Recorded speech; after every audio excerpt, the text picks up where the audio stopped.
Bet Aderech, Casa del Camino, presenta en esta conferencia a Rab Mijael Ávila.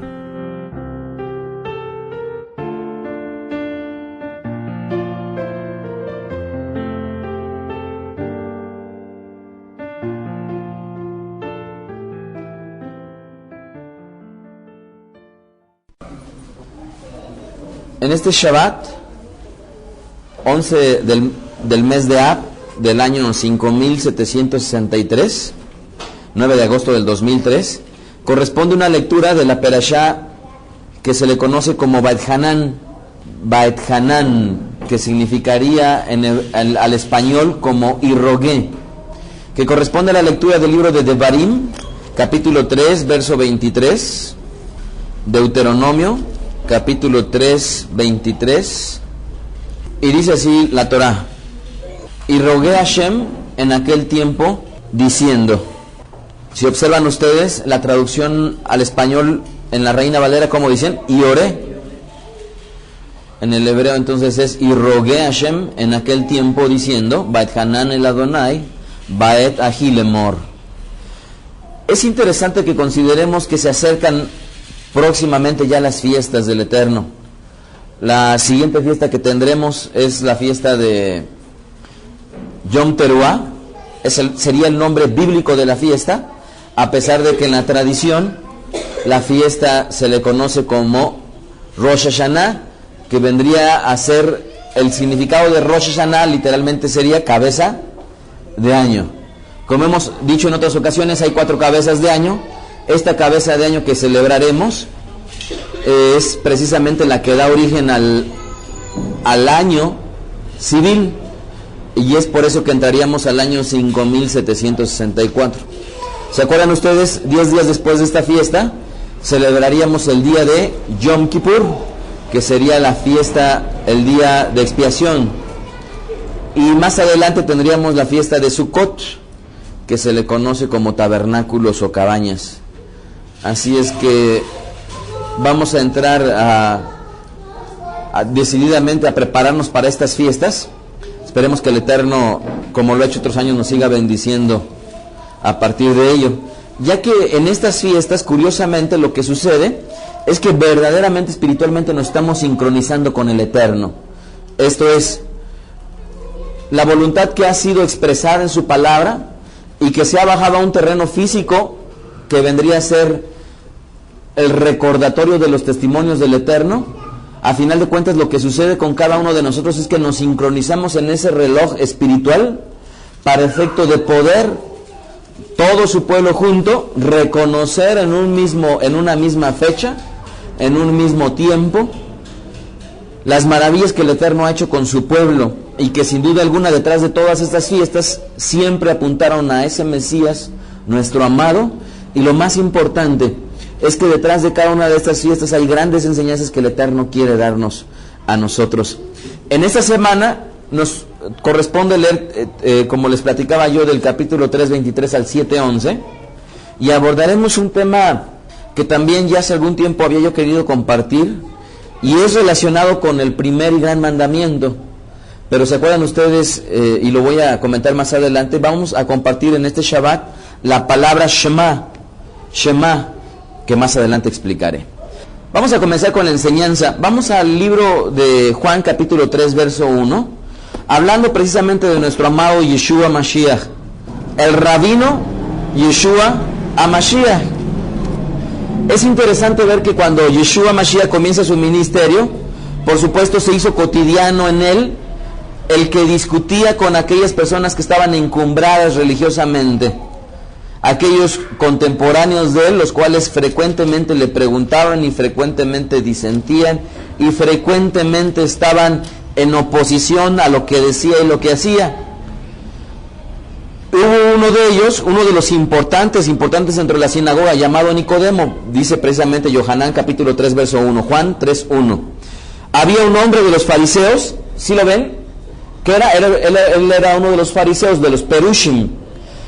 De la palabra fariseo proviene en el hebreo de la palabra parash o farash, que significa declarar. Entonces por eso es que ellos se habían puesto a sí mismos como fariseos porque de alguna u otra manera se sentían con la capacidad de aclarar las cosas de Hashem. Entonces había un hombre de los fariseos que se llamaba Nicodemo, un principal entre los judíos. Este vino a Yeshua de noche y le dijo: Rabí, sabemos que has venido del Eterno como maestro, porque nadie puede hacer estas señales que tú haces si no está Hashem con él. ¿Cómo se refirió Nicodemo, este hombre fariseo principal dentro de los judíos, a Yeshua? Se refiere a él como rabino. Así es que es correcto nosotros referirnos a Yeshua como nuestro rabino, o rabí, que en sí mismo significaría nuestro rabino, Yeshua a Mashiach. Entonces el término rabino podría ser un equivalente obviamente de un maestro religioso. Sin embargo, rabí tendría que ver con mi rabino. Y aquí es interesante porque Nicodemo, siendo un fariseo, estaba, y siendo principal dentro de la sinagoga, estaba aceptando de alguna u otra manera, no para pelear con Yeshua, sino para aprender de él. Y es por eso que es interesante considerar, cuando la gente lee la Biblia, dice es que los fariseos eran legalistas. No es así. Los escribas estaban mal, tampoco es correcto. Porque es incorrecto siempre estar generalizando. Yo en la Perashá decía, no todas las mujeres son iguales. ¿Están ustedes de acuerdo? ¿O sí? No todas las mujeres son iguales. Por supuesto que no todos los hombres somos iguales, ¿o sí? Y voy más allá, no todos en el extranjero, sobre todo en Sudamérica, en Centroamérica, el estigma, la señal que tenemos nosotros como mexicanos es que todos los mexicanos somos mal hablados. ¿Por qué? Pues porque les llegan las películas de Alfonso Sayas, todas aquellas películas que exportó México durante mucho tiempo, pues eran películas en las cuales representaban a un mexicano sumamente mal hablado. Entonces la gente ya piensa que los mexicanos somos todos unos malos hablados. Bueno, no es así. Tampoco, por supuesto, todos los colombianos son traficantes, como mucha gente también pensaría. Es que todos los colombianos son traficantes. Y voy más allá. No todos los argentinos son engreídos o creídos. Y la gente podría decir, bueno, tal vez, sin embargo, sería incorrecto decir que todos los argentinos son creídos. Por lo tanto, todos los fariseos no eran iguales, ni todos los escribas, ni todos los saduceos, ni todos los celotes eran iguales. Y esto, entendiendo esto, nos ayudará a comprender cuando leemos esta forma en la cual Yeshua convivía con todas estas corrientes religiosas, nos ayudará a aceptar lo bueno que tenían para ofrecer y por supuesto también a descartar lo malo que tenían para dar. De ahí que, si bien es cierto, dentro de los fariseos existieron muchos legalistas. ¿Cuál sería el concepto detrás de la palabra legalista? Obviamente el legalista viene de legal, de decir, es que esto es lo correcto y esto se va a hacer. Entonces los fariseos tenían parte de sus tradiciones como una forma inapelable y que se tenía que hacer. Una vez Yeshua se presenta en una de las casas de uno de los fariseos y dice que él se sentó y se puso a comer sin lavarse las manos. En Argentina, abrieron un McDonald's kosher en Argentina. Obviamente traían carne kosher y todo lo demás era kosher. Y en lugar de tener, por supuesto, a la usanza normal sus llaves para lavarse las manos, tenía su tinajita en la cual llegaba la gente, agarraba su tinajita y hacía el netilat yadayim, tal y como lo hacemos nosotros en Shabbat. Y ese netilat yadayim era una práctica también desde nuestros ancestros y era parte de la forma en la cual, no nada más hoy en día, sino en los tiempos de Yeshua, se vivía. Y dice la Biblia que una vez Yeshua llega con un fariseo, se sienta a Mashiach y se pone a comer.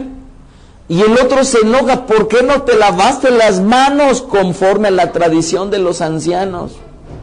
¿Por qué lo hacía? Porque al final de cuentas quería poner la tradición a la altura de lo que sería la legalidad. Sin embargo, esta tradición es buena, es bonita, es simbólica, pero de ninguna manera es algo inquebrantable. ¿Estamos de acuerdo?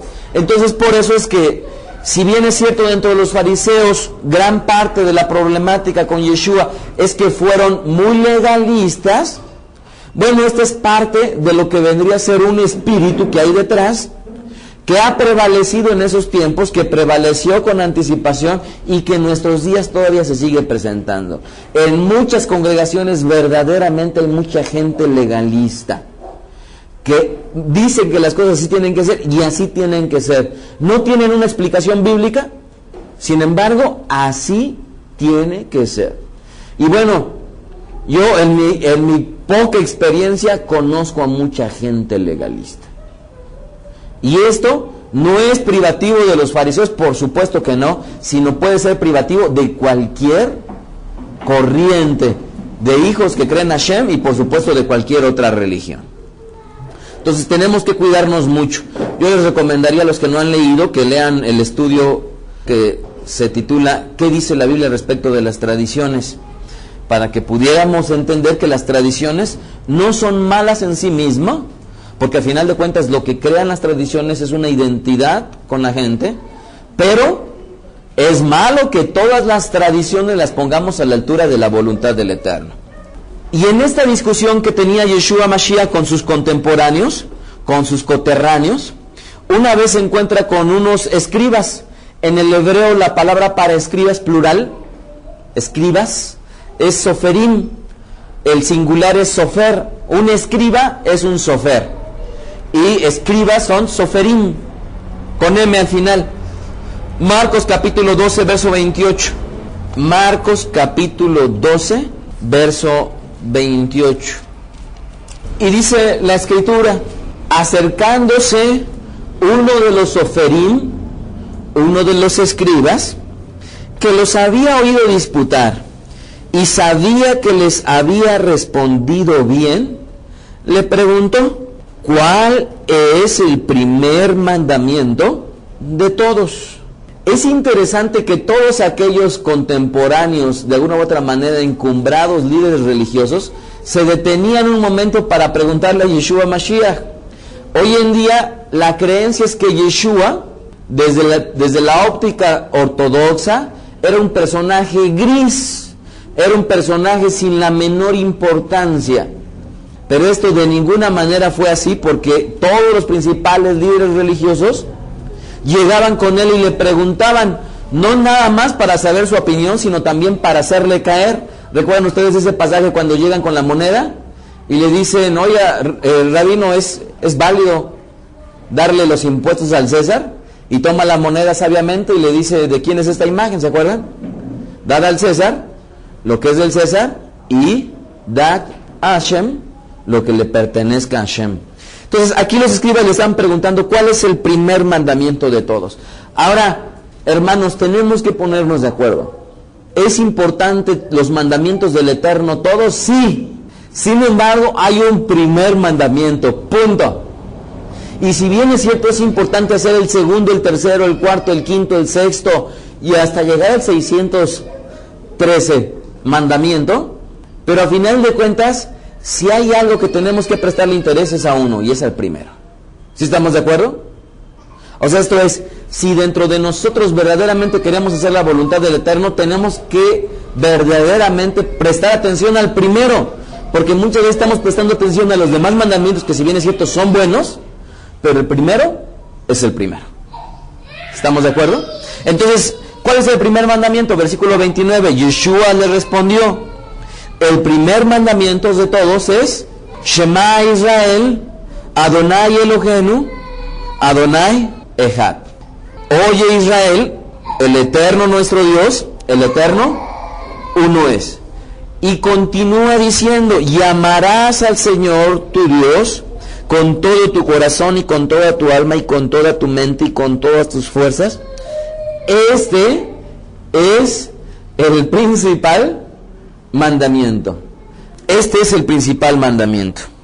A pesar de que en otros evangelios, en otros dos evangelios también se toca este pasaje, en los otros dos evangelios el autor no comienza escribiendo desde el Shema Israel, sino comienza escribiendo desde amarás al Señor tu Dios. Pero El primer mandamiento no comienza con amarás al Señor tu Dios, sino el primer mandamiento comienza con Shema Israel, y ese es el principal mandamiento hasta concluir que lo amaremos con todas nuestras fuerzas.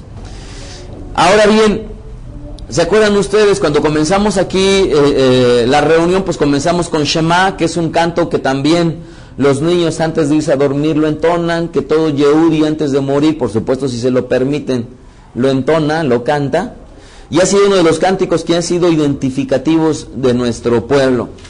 Yo leí alguna vez alguna narración de una guerra que se daba, en los cuales muchos niños judíos quedaban huérfanos y los llevaban a orfanatos católicos, y habían hombres y mujeres judías que de repente llegaban y les decían, permítame llevarme a los niños judíos, y le preguntaban, pero pues ¿cómo van a saber quiénes son judíos y quiénes no? Si aquí se ven igualitos todos, ¿no? Y entonces dice, permítame tantito, y cuando volvía en la noche la mujer judía empezaba a cantarles Shema Israel, y como todos los niños estaban acostumbrados a escuchar de los labios de su madre y ellos mismos en las noches Shema Israel, los niños se levantaban preguntando por su mamá, y entonces inmediatamente eran identificados quiénes eran los niños judíos. Entonces ha sido parte fundamental de la historia de nuestro pueblo precisamente esto. Es interesante que después de esta respuesta, el verso 32, dice la Biblia, entonces el escriba le dijo, bien, maestro, verdad has dicho, que uno es Dios y no hay otro fuera de él. Aquí es interesante considerar que esta palabra, cuando se lo dicen bien maestro, también hay por ahí gentes, realmente es molesto en muchas ocasiones para mí escucharlos, porque hay gentes que dicen, es que le decían maestro y no rabino. Pues sí, pero si se hubieran referido a un maestro de escuela o un maestro de cualquier otra índole, no iba a estar otro religioso con otro religioso preguntándole. Por supuesto que se referían a un maestro judío, a un rabino judío. Entonces cuando dicen ahí, es que le decían maestro y no le decían rabí, muchos de ellos, pues oye, ni modo que le dijeran maestro que salido de la normal, ¿no? Y que le hubieran preguntado, oye, ¿qué dice la normal, no? ¿Cuántos años estudiaste allá? Cuando están hablando en terrenos meramente teológicos. Y por supuesto que cuando dice maestro, se refiere a rabino, nada más que en el griego la palabra es didascalos, que se traduce como maestro. Ahora en el verso 32, que es el que estábamos viendo, dice la Biblia entonces, que por supuesto le había dicho, bien has dicho, ¿verdad? Dice, maestro, ¿verdad has dicho que uno es Hashem y no hay otro fuera de él? Y luego fíjense cómo continúa diciendo, y el amarle con todo el corazón y con todo el entendimiento, con toda el alma y con todas las fuerzas, y amar al prójimo como a uno mismo, ¿qué dice ahí? Es más que todos los holocaustos y los sacrificios. Pero observen bien quién lo está diciendo esto. Lo está diciendo un escriba, un religioso de la época. Y hoy en día te encuentras con mucha gente que cuando habla y escucha acerca de judaísmo, lo primero que dice, sí, pero es más importante el amor que los holocaustos o los sacrificios o todo lo que se puede hacer. Pues claro que desde ese entonces también lo sabían. ¿Sí estamos de acuerdo? O sea, por supuesto que los religiosos de su época lo sabían que era más importante esto, antes que los holocaustos y antes que los sacrificios, por una sencilla razón, porque los holocaustos y los sacrificios eran como consecuencia de ese cambio interno. Nuevamente, no que los holocaustos y los sacrificios no tuvieran su valor, sí lo tenían, pero era un valor pedagógico, visual, simbólico, de algo que si el hombre iba a ofrecer un sacrificio por el pecado, por supuesto que previamente debía de haberse arrepentido, por supuesto que primeramente debía de haber perdonado o hacer una serie de cosas internamente que desembocaran como consecuencia un sacrificio simbólico, una muestra. Y por eso lo importante no era lo visible, sino más bien era lo invisible. ¿Sí estamos de acuerdo? Y ahora a este preparado hombre, este sofer, este escriba, pues por supuesto que al igual que ese hombre hubo muchos otros fariseos, muchos otros escribas que por supuesto estaban buscando y anhelando la voluntad del Eterno, y por eso es que tenemos que prestar atención. Yeshua mismo dijo, de todo lo que se enseñe los fariseos, ¿recuerdan ustedes? Así haced, pero no hagan como ellos hacen. De ahí que la enseñanza de los fariseos era buena, pero muchas observancias de ellos era llevada a un extremo, y por otro lado, por supuesto también, que era quebrantada la voluntad del Eterno por causa de mandamientos de hombre. Cuando yo veía este pasaje, y esto es un reto que les hago, si nosotros salimos hoy en día y preguntamos a 20 personas si esta respuesta de Yeshua fue de él, esto es, fue una respuesta espontánea y nueva, o bien lo que Yeshua dijo fue una cita de la Biblia, yo les aseguro que si salimos con 20 personas y les preguntamos, oye, ¿tú te acuerdas cuando estaba discutiendo el Mesías, diciéndole cuál es el primer mandamiento, y el Mesías dijo, amarás al Eterno tu Dios con todo tu corazón, con toda tu mente, con todas tus fuerzas? ¿Se acuerdan ustedes? Y le digan ustedes, ¿fue una cita de la Biblia o Yeshua fue una creación de él, fue algo nuevo que él les dijo? La mayoría de la gente verdaderamente estaría pensando que esto fue algo nuevo que Yeshua trajo. Y les digo yo, o sea, bastaría con salir y preguntarle a la gente que conocemos. ¿Por qué? Porque desafortunadamente poco conocimiento hay al respecto de lo que el Tanaj dice. Pero Yeshua estaba sustentado en una cosa, en el Tanaj. Vamos a 2 de Timoteo 3:15, por favor. 2 de Timoteo 3:15. Y aquí Rabí Shaul le está escribiendo a su talmid llamado Timoteo. Y le está exaltando Rabí Shaul a Timoteo y le dice una gran verdad al respecto de las Escrituras. Por ahí yo leía unos comentarios del rabino Julio Dam, en los cuales creo yo que tenía mucha razón, en el sentido de que habitualmente estamos acostumbrados a llamarle Biblia, ¿no? ¿De dónde viene la palabra Biblia, no? Pues viene de un lugar llamado Biblos, precisamente, que era donde provenía el papiro, ¿se acuerdan ustedes? Sin embargo, el rabino Julio Dam acertadamente decía pues que la palabra correcta a final de cuentas eran Sagradas Escrituras, ¿no? Kitvei HaKodesh en el hebreo. Y aquí precisamente 2 de Timoteo 3:15 no le llama por supuesto Biblia, sino le llama Kitvei HaKodesh, Sagradas Escrituras. 2 de Timoteo 3:15, y que desde la niñez has sabido las Sagradas Escrituras, las cuales te pueden hacer sabio para la salvación por la fe, que es en Yeshua Mashiach. Y luego dice, toda la Escritura es inspirada por Dios y útil para enseñar, para redarguir, para corregir, para instruir en justicia, a fin de que el hombre de Dios sea perfecto, enteramente preparado, ¿para qué? Para toda obra. Ahora les pregunto yo, estas Sagradas Escrituras, ¿cuáles eran? ¿Es lo que le han dado por llamar el Nuevo Testamento, o más correctamente dicho, Brit Hadashah? ¿O es el Tanaj, lo que le han dado por llamar Antiguo Testamento? Rivka, Abigail, ¿qué crees que sean? ¿De qué está hablando? ¿De qué escrituras?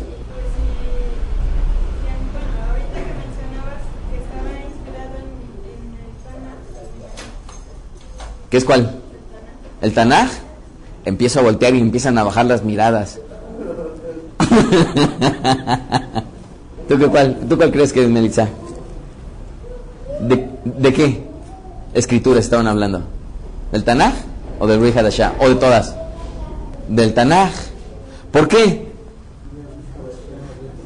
Porque todavía no estaba el Brit Hadashah compilado. ¿Sí estamos de acuerdo? Porque no estaba compilado el Brit Hadashah. Entonces cuando Rabí Shaul escribe y le dice que la escritura es útil para enseñar, redarguir, corregir e instruir en justicia, por supuesto que se está refiriendo al Tanaj.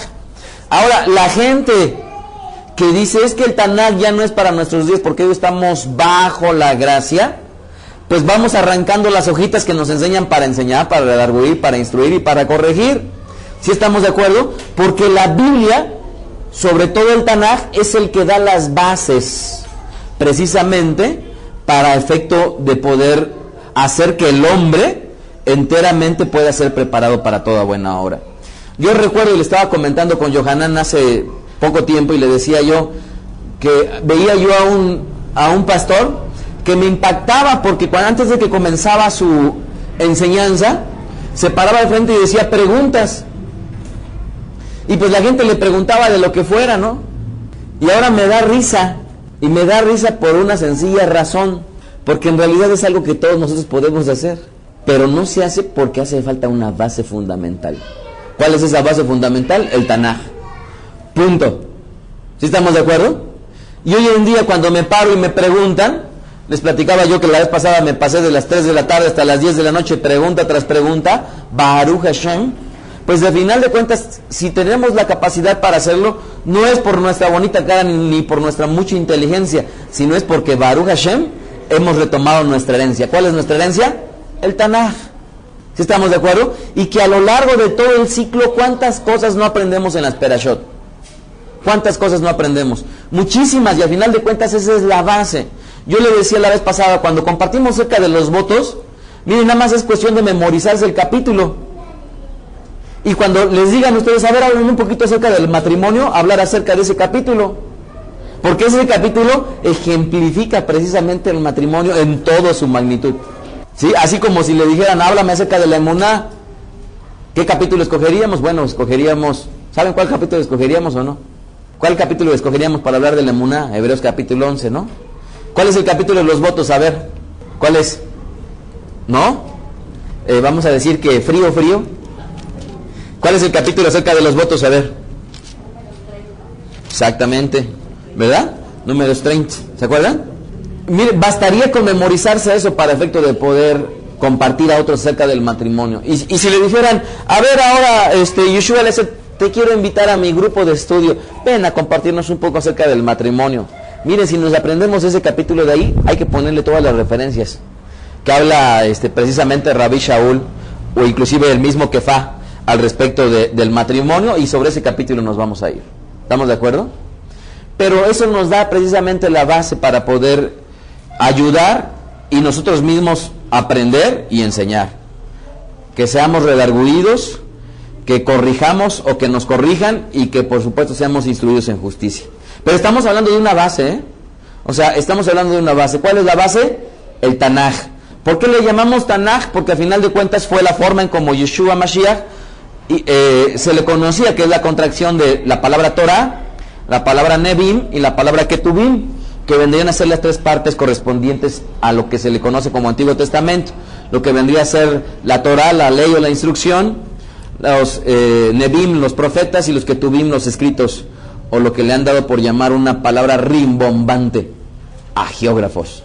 Bueno, continuemos con nuestra perashá. Esta cita que hablaba yo al principio del libro de Marcos, la Biblia la cita en otras ocasiones. En total son 4 veces que se menciona este pasaje del primer y gran mandamiento. Ahora, el Eterno no hace nada por coincidencia. Verdaderamente que hay pocos pasajes que se repiten tantas veces en la Escritura. A mí me encanta porque, miren, si hay algo que le repite constantemente al hombre, al Eterno, a la mujer, al respecto del matrimonio, es una cosa: sujétate. Ahora, reiterativamente es impresionante las veces que lo repite. Pero por otro lado, es impresionante las veces que la Biblia le repite al hombre: ama a tu esposa. Y yo platicaba con una hermana en el Eterno y me decía, no tienes idea cuánto anhelo que mi esposo me diga que me ama. Cuánto anhelo que mi esposo me diga qué bonita te ves. Y al yo escucharla, verdaderamente comprendía por qué el Eterno tan reiterativamente nos dice a nosotros una cosa: ama a tu esposa. Porque el trabajo con nosotros, ¿saben cuál es? Amarla. Y el trabajo con las mujeres, por supuesto que cuesta trabajo, es sujetarse. Pero fíjense, o sea, tantas veces que le menciona la Biblia al hombre: ámala. Y tantas veces que le menciona a la mujer: sujétate. Pues porque sabe el Eterno cuáles son nuestras debilidades. Vaya, ¿sí? Entonces, este primer mandamiento, el Eterno lo repite ¿cuántas veces? Y esas son de las muchas incongruencias que existen en el judaísmo y aún en el judaísmo tradicional. ¿Por qué? porque tanto énfasis en los demás mandamientos, y cuando de repente te sientas o te pones enfrente y le preguntas, explícame el primer y gran mandamiento, pues por supuesto que muchas veces no lo saben explicar. Y así como si hay una escalera para subir al Eterno y cada paso que demos nos acerca más a Él, pues muchas veces queremos subir al escalón número 10 cuando no hemos pasado por el escalón número 1. Y no quiere decir que el escalón número 10 no lo llevemos a cabo, sí, pero tenemos que comenzar por lo primero, ¿ok? Entonces este pasaje no es en balde. Y fíjense nuevamente, dice el Eterno que nosotros tenemos que amar al Eterno. ¿En dónde está precisamente este pasaje? Pues corresponde a esta perashá, Devarim capítulo 6 verso 4. Devarim 6, 4. Deuteronomio capítulo 6 verso 4. Y eso es lo que pasa. O sea, si yo les preguntara a ustedes, ¿en dónde se encuentra el primer y gran mandamiento de la Biblia? Devarim capítulo 6 a partir del verso 4, ¿no? Y es justamente lo que citó Yeshua Mashiach. Ojo, Yeshua Mashiach no vino a enseñar nada nuevo. Él vino a demostrar cómo se tenía que seguir la voluntad del Eterno. Y por eso es que todas las veces que dice un mandamiento nuevo, no hay ningún mandamiento nuevo. Todos son mandamientos renovados. ¿Por qué son renovados? Porque son de una manera ejemplificados prácticamente para el hombre. Entonces, Devarim capítulo 6 verso 4: escucha Israel, el Eterno nuestro Dios, el Eterno uno es. Shema Israel, Adonai Elohenu, Adonai Echad. Behabta ed Adonai Eloheja, bechol lebja, ubechol nafesheja, ubechol meodeja. Es, llamarás a Hashem tu Dios de todo tu corazón y de toda tu alma y con todas tus fuerzas. Ahora, es la primera palabra, cuando dice ahí oye, que la traducen al español, gran parte de la gente dice que la traducción correcta sería escucha. ¿Y están ustedes de acuerdo con que al estudiar esta palabra tendrían mucha razón por una sencilla razón? Ahorita es diferente que estemos oyendo algo que escuchando algo. ¿Cuál es la diferencia de acuerdo al diccionario? La diferencia radica es que cuando tú escuchas algo estás prestando atención a lo que estás oyendo. Y oír nada más es recibir un sonido sin que necesariamente esté de por medio la atención. Por eso es que la correcta traducción más bien sería escucha. Esto es, presta atención a lo que estoy diciendo, en lugar de nada más oye, que el oír nada más implica escuchar sin que necesariamente prive de por medio la atención. En este pasaje aparecen, en esta perashá aparecen varias veces la palabra oye, Shema. De ahí que, hermanos, si bien es cierto el Eterno nos dice a nosotros Shema, yo también les podría decir a ustedes que cuando yo hablo, Shema. La esposa, díganme ustedes si no, ¿cuántas veces no les gustaría decirnos a los hombres Shema? O sea, no nada más me oiga, sino escúchame. Y el varón, por supuesto, le podría decir a la mujer Shema. Y ya no nada más eso. Nosotros como padres a nuestros hijos, y sobre todo cuando ya están creciendo, están adolescentes, Shema. ¿Por qué? Porque al final de cuentas te dicen sí papá, ándale, sí mamá, ándale, y al final de cuentas le está entrando por un oído y le está pasando por el otro. Entonces esta palabra Shema no nada más tiene que ver del Eterno a nosotros, sino es usada en todos, en cada uno de los hombres y de las mujeres para su desenvolvimiento en esta vida. Deuteronomio 4.1 dice: ahora pues, oh Israel, Shema, otra vez, pero ¿qué le pide que oiga? Los estatutos y los decretos.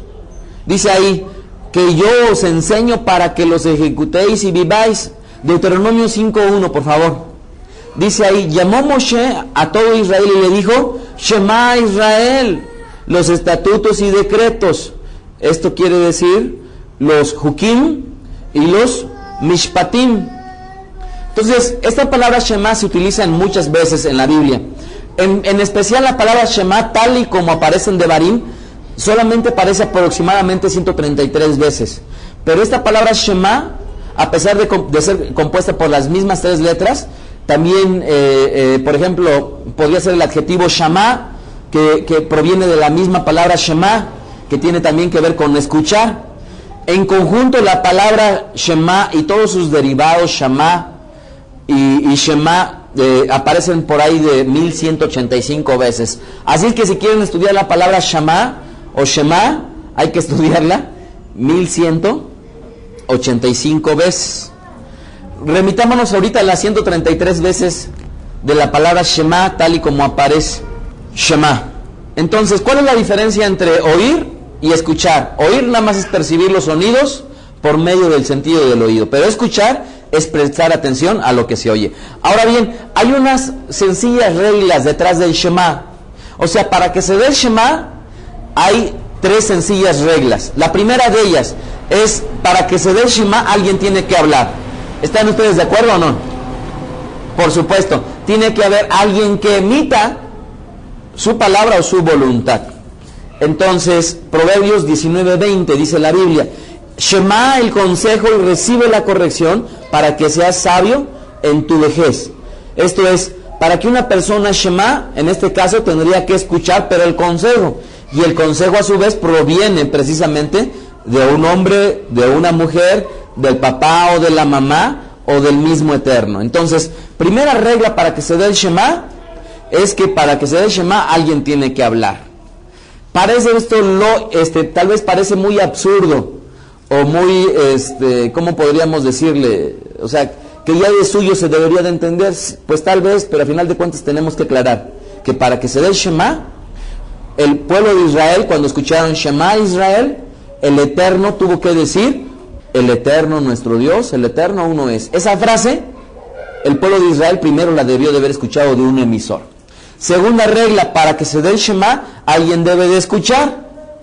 Entonces, esa es la parte del emisor y ahora del receptor. Jeremías, Yirmiyahu 38:20. Y dijo Jeremías: no te entregarán. Oye ahora la voz de Hashem que yo te hablo, y te irá bien y vivirás. Esta frase, cuando le dice oye ahora la voz del Eterno, le está diciendo precisamente Yirmiyahu Hanabi, Jeremías el profeta, a este rey llamado Sedequías, cuando estaba preocupado por su vida. Y entonces Yirmiyahu lo que le dice: escucha. Y le está pidiendo que ahora el receptor precisamente cumpla con su parte, prestar atención a ese Shema. Y por último, esta tercera regla: para que se dé el Shema, precisamente la parte receptora deberá actuar a la petición. Y es que miren, que verdaderamente no es lo mismo oír que escuchar, porque cuando estamos escuchando, el Shema lleva implícito que la persona que está escuchando tiene que hacer una acción, ¿sí? Tiene que hacer una acción. Cuando dice Shema, la otra persona tiene que hacer una acción. En este caso, ¿se acuerdan ustedes que es el primer mandamiento? ¿Cuál es la acción? Creer en ese Dios, creer en ese Elohim, creer en ese Elohim que es uno, que es un Ejad. Esa es la acción que nosotros tenemos que hacer, creer. Ahora bien, veamos un ejemplo, Génesis 21:12. Y es muy interesante porque verdaderamente que el Eterno pone en su lugar a las mujeres. ¿De qué manera? Aquí Abraham está con Sara, su mujer, y dice 21:12. Entonces el Eterno le dijo a Abraham: no te parezca grave a causa del muchacho y de tu sierva. En todo lo que te dijere, Shema su voz, porque en Isaac te será llamada descendencia. ¿Cuál era la acción que le estaba pidiendo el Eterno? Que una vez que Shema Abraham hiciera, pues por supuesto que echara de su casa a Agar y a Ismael.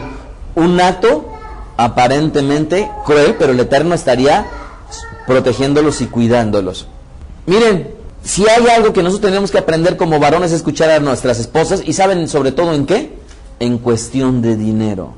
Las mujeres obviamente trabajan con diferentes hemisferios, y esa diferencia física, al trabajar con diferentes hemisferios, por supuesto que las mujeres tienen una capacidad que es complementaria a la del hombre. Esta semana, el día jueves, asistimos a México a una presentación de una importante empresa de software en México, y estábamos riéndonos Yohanan y yo, porque pasa un hombre y empieza a hablar y empieza a tartamudear y empieza a verse nervioso. pasa otro hombre y peor, pasa otro hombre y peor que el de antes y el que le siguió, pasa otro hombre y peor, y de repente pasa la mujer, y olvídense. Increíble, ¿no? La forma en cómo ella se desenvolvía. Y me volteaba y le decía, ¿cómo ves esa diferencia, no? De estar trabajando con los dos hemisferios para que es una cualidad y eso es algo virtuoso en las mujeres. Yo les aseguro que si ponemos aquí a una mujer a hablar al mismo tiempo que yo hablo, yo voy a cometer más errores que una mujer. Porque la mujer tiene esa facilidad más para hablar. Yo les decía, a mí me sorprende, yo no sé si les sucede con sus esposas, pero estamos viendo una película y antes de que termine, se los he comentado en otras ocasiones, pero es interesante porque al final de cuentas es diferente. El proceder o la forma en como el hombre y la mujer lo ven, ¿no? El hombre demasiado lógico y la mujer completamente diferente a través de la percepción de sus sentidos, de sus sentimientos. Y estamos viendo una película y de repente Dorcas a la mitad de la película me dice cuál va a ser el desenlace y cuál es la persona que está mal. Y yo le digo, pero ¿cómo lo vistes? No lo entiendo, ¿no? Y siempre me sale ganando en quién va. O sea, quién es, o sea, cuando es algo de misterio, cuando es algo que tiene que ver con descubrir quién es el personaje que tiene que ver con la trama, ella siempre me gana y yo siempre me sorprendo y cada vez que lo hace me sigo sorprendiendo y me volteo y le planto un besote por una sencilla razón, es diferente a mí y es mi complemento. Entonces, sobre todo en cuestiones de dinero, pues para el hombre como somos muy lógicos, pues si yo pongo el dinero aquí, pues qué importa, ¿no? Pero la mujer está considerando otros aspectos, tal vez que tienen que ver con el hogar y que tienen que ver con muchas cosas. Es importante escuchar a las mujeres. Y un ejemplo, el Eterno mismo le dice a Abraham, escucha a tu esposa. ¿Sí estamos de acuerdo? O sea, esto es muy ilustrativo, porque cualquier persona que dijera la Biblia es machista, nuevamente, óiganme, el Eterno le está diciendo a un varón, el cual supuestamente tiene que llevar una responsabilidad, el cual tiene que decidir que para esa decisión escuchara lo que dijera su mujer y tal cual lo hiciera, ¿verdad?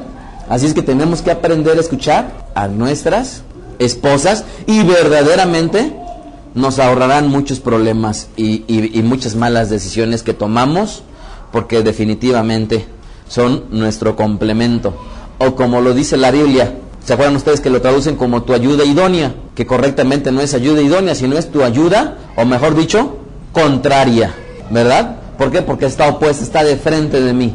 Entonces, para que se dé el Shema, hay tres factores: el emisor, el receptor y la acción detrás del Shema. Ahora, esto no lo van a ver en ningún libro rabínico, no lo van a ver en ningún otro lugar. Ustedes pueden llegar a esto muy sencillo, estudiando. ¿Sí? Estudiando. Ahora, yo me impacté al estudiar esta parte del Shema, porque llegas verdaderamente a cosas que se escapan a la razón. Y les voy a hablar en específico del caso de Shaul Amelech, Saúl el rey. Cuando a él van a elegirlo como rey, Saúl por supuesto que tenía muchas cualidades, muchas virtudes. Y dice en la Biblia en 1 Samuel capítulo 15 verso 1, que cuando llega precisamente Shmuel, el profeta, le dice, después Samuel dijo a Shaul, Hashem me envió a que te ungiese por rey y sobre tu pueblo Israel. Ahora pues, está atento. Y esta palabra atento es precisamente la palabra Shema, a las palabras del Eterno. Miren, ¿cuál fue el primer mandamiento que recibió Shaul? Que él, Shema, a las palabras del Eterno. ¿Y cuál era la primer tarea que tenían que ir a hacer? Vas a ir a destruir esa ciudad, pero vas a destruir absolutamente todo. ¿Qué? A todos los varones, a todas las mujeres, a todos los niños, a todas sus pertenencias, a todo. Esa fue la voluntad del Eterno. Pero ¿qué hizo Shaul? Lo primero que le dijeron, lo primero que no cumplió. Le dijeron Shema, y él en lugar de Shema, no escuchó. Dice la Biblia en el verso 22 de 1 Samuel 15, 22. Y Samuel dijo, se complace a Hashem tanto en holocaustos y víctimas, como en que Shema a las palabras del Eterno. Ciertamente el Shema es mejor que los sacrificios, y el prestar Shema que la grosura de los carneros. Traducen la palabra obedecer de la palabra hebrea Shema. Fíjense ahí cómo le dan la connotación al Shema. No nada más de que alguien escucha, sino además de que alguien va a ejecutar una acción. que a pesar de que no sería correctamente traducida como obedecer, porque hay otro vocablo para obedecer, pero en la palabra Shema lleva implícito que la persona va a escuchar atentamente y va a hacer. Así es que ahí les va la tarea a los varones, pero también a las mujeres, porque miren, si había algo que muchas veces en nuestra convivencia con mi esposa, yo muchas veces le he reclamado a ella, es de que estamos platicando, yo le empiezo a conversar algo y ella me empieza a interrumpir y se empieza a meter. Y se mete hasta la cocina hablando, tal vez de lo mismo, y obviamente es por esa necesidad que tienen de expresarse las mujeres. Pero yo le he dicho, permíteme tantito, déjame hablar. Y cuando yo le digo, permíteme tantito, déjame hablar, es un círculo vicioso en el cual ella me dice, es que tú no hablas. Y yo le digo, es que cuando yo hablo, no me dejas hablar. Pero no hay mejor conversador que aquel que sabe escuchar. Entonces, la tarea para las mujeres es que cuando el varón esté hablando, por favor, hagan un esfuerzo y no hablen en ese momento. Shema. Y a los varones, por favor, por supuesto que es la misma tarea.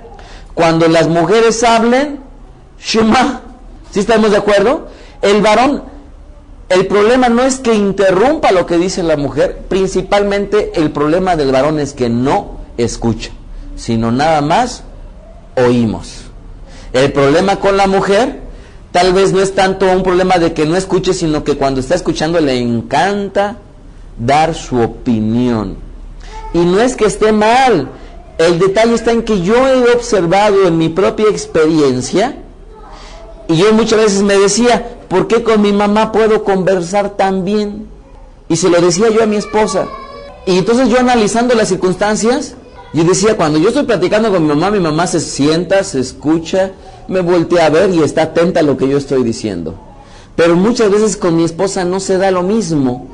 Y no se da lo mismo porque yo empiezo a decir una cosa y ya bien sea que ella me empieza a contradecir, o me empieza a dar su punto de vista, o me empieza a ahondar en el tema, y eso lo que provoca en mí, en esta intercomunicación con mi esposa, es que yo no hable. Entonces empiezo a decir algo y ella me empieza a interrumpir y ya mejor me callo, que siga hablando ella. Y ojo, yo sé que esto es parte, porque es parte de la naturaleza de unos y de otros. Si el hombre no habla, ojo, mujeres, tienen que Shema, tienen que aprender a escuchar, a guardarse de dar sus opiniones en el momento. Vamos, es como el hombre tiene poca pila, pues, y esa poca pila le va a durar para muy pocas palabras. Pero si en esas pocas palabras la mujer comete el error de interrumpirlo, olvídense, nos cuesta mucho trabajo decir las cosas. Y el hombre, el problema no es tanto que no Shema, sino que nada más oye. Entonces, la tarea para nosotros es verdaderamente prestar atención a nuestras esposas. ¿Sí estamos de acuerdo? Les debemos de prestar atención. ¿Sí, Aarón? Casado, el varón. ¿Sí, José Luis? ¿Sí, Yeshua Eleazar? ¿Sí, Jonathan Yitzhak? ¿Sí, mi hermano? ¿Vamos a escucharlo? ¿También se llama Alejandro? Ángel. ¿Vamos a escucharlas? Tenemos que escucharlas. Alguna vez yo leía y decían muy bien, ¿no? Cuando el hombre y la mujer están a punto de casarse, le preguntan al hombre, oye, le dice la mujer, ¿tú me amas? Sí, ¿qué serías capaz de dar por mí? Y le dice el hombre, yo sería capaz de dar por ti hasta la misma vida. Pero somos capaces de dar hasta la misma vida, pero no somos capaces de dar 5 minutos a escuchar a nuestra esposa, ¿verdad? Entonces como que tal vez no hay mucha congruencia entre lo que decimos contra lo que hacemos, pero nosotros tenemos que abocarnos a una cosa. Y para eso venimos, ¿estamos de acuerdo? O sea, el Shema Israel, el Eterno nos está diciendo a todos, escuchen, presten atención y háganlo. Pero no nada más es eso, sino que esa parte práctica del Shema es aplicable a nuestra vida. ¿Estamos de acuerdo? Como hombres, como mujeres. Ahora, ya no dijéramos aquellos hombres o mujeres que no son casados, porque al final de cuentas, y lo vamos a ver más adelante, cuál es la tarea que tenemos como hijos. Les voy a pedir que lean por favor la Perashá, pero ahí les va la tarea para nosotros que estamos como hijos, en condición de hijos. Y me refiero, no importa que estés casado, porque también eres hijo, Proverbios 23, 22, por favor. Oiga, quiero decirles algo. Cuando yo les estoy dando estas instrucciones que bíblicamente se las estoy demostrando, malo, o más bien dicho, somos eximidos, esto es, somos hallados no culpables si ahorita que ignorándolo no lo hacíamos. Pero ahora que conocemos y caemos otra vez en el error, yo cumplo mi papel como rabino delante de ustedes de instruirlos. Su papel como talmidín es hacerlo. Pero en este juego yo cumplo mi papel y delante del Eterno me quito de la responsabilidad de enseñar esto. Y ustedes, su parte es que una vez que lo escuchan, ya se vuelven responsables delante del Eterno de hacerlo. ¿Sí estamos de acuerdo? Antes tal vez éramos disculpados, pero ahora que conocemos ya no lo podemos ser. ¿Ok? Proverbios 23, 22. Y miren qué sabio es lo escrito en la Biblia. Shema, ¿a quién? A tu padre, a aquel que te engendró. Y cuando tu madre envejeciere, miren qué tremenda verdad, no la menosprecies. ¿Sí lo ven? Proverbios 1:8, que es lo mismo. Oye, hijo mío, la instrucción de tu padre y no desprecies la dirección de tu madre.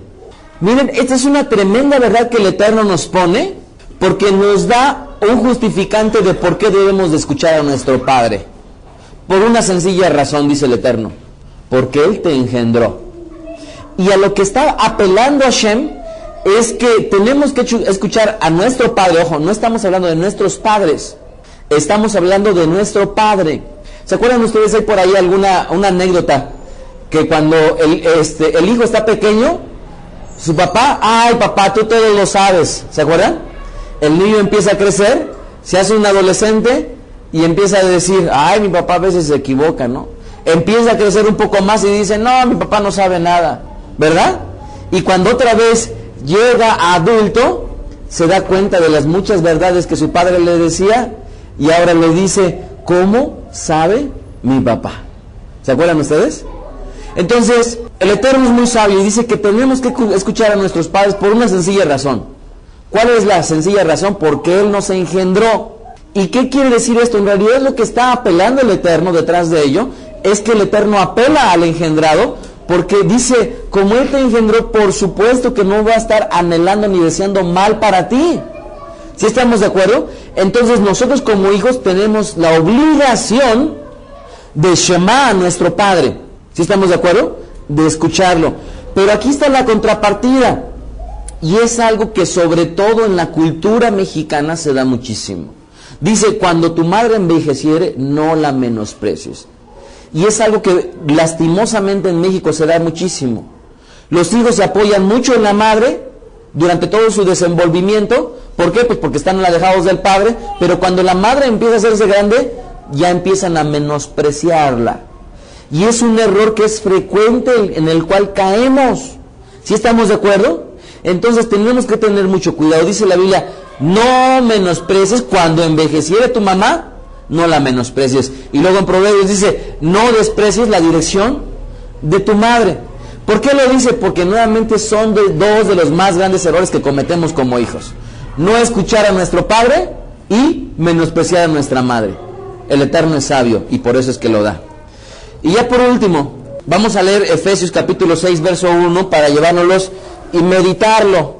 Y me encanta la Biblia porque nuevamente no nada más dice a uno, sino dice a las dos partes. Efesios capítulo 6, verso 1, Efesios 6, 1.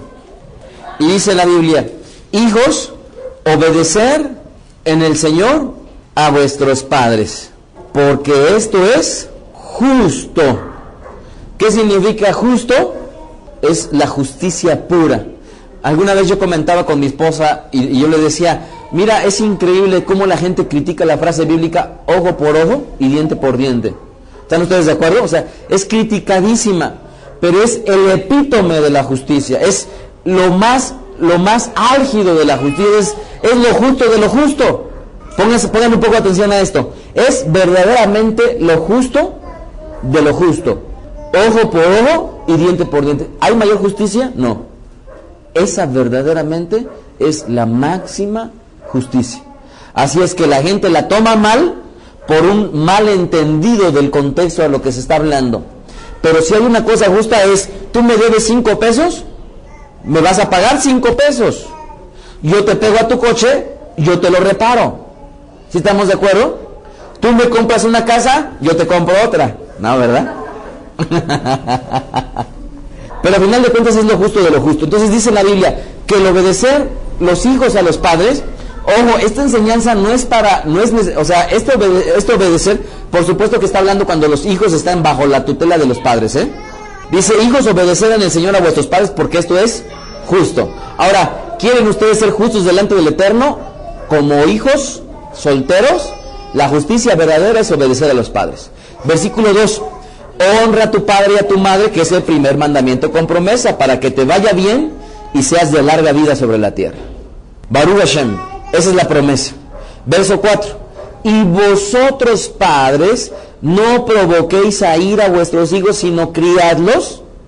¿Cómo? En disciplina, esto es sujetos, en orden y amonestación del Señor. Y es algo que sucede muy frecuentemente también por una falta de educación en cuestión de los padres, de cómo tienen que instruir a sus hijos. Por eso el Eterno dice, no provoquéis a ira a vuestros hijos.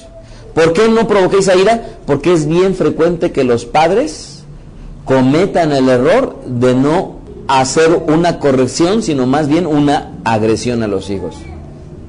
Y tenemos que cuidarnos mucho como padres, verdaderamente, cuando nuestros hijos estén enojados, o más bien, mejor dicho, cuando nosotros estemos enojados, guardarnos de lo que decimos y guardarnos de nuestras palabras. Si estamos enojados, la regla es, cuando se nos baje el coraje o el enojo, entonces sí hablar. Pero mientras estemos enojados como padres, por favor, debemos de abstenernos de disciplinar a nuestros hijos, porque esa disciplina, lejos de convertirse o de ser verdaderamente disciplina, se convierte en una agresión, por causa de que no estamos con nuestros estribos completos. Entonces, que el Eterno nos dé la bendición como para que podamos cumplir Shema, primer mandamiento, Shema, que implica no nada más oír, sino escuchar. Todo lo que escuchamos, verdaderamente lo podamos poner y prestar atención a eso. Vamos a ponernos de pie, hermanos, por favor. Escuchaste a Rab Mijael Ávila. Para conocer más de sus conferencias, visita la página betadrej.com. Síguenos en las redes sociales, YouTube, Facebook, Twitter. Búscanos como Mijael Ávila. Si deseas adquirir alguna conferencia o estudio particular, escríbenos al correo mijael@betadrej.com. Shalom Alejem.